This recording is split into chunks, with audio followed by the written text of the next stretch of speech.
Your 2021 Hyundai Tucson key fob uses a CR2032 coin cell battery. When the battery is low, you'll notice reduced range or the fob may not work. Battery life averages 1 to 2 years.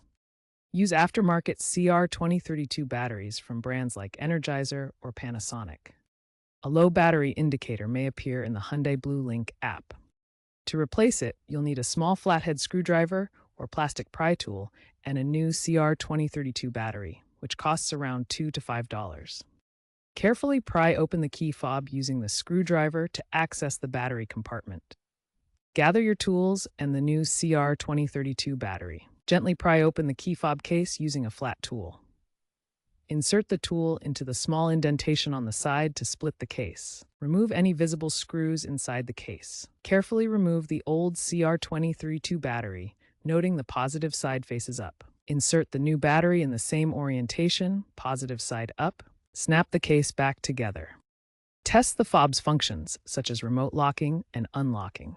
If the fob doesn't sync, consult your owner's manual for reprogramming or use the Hyundai Blue Link app.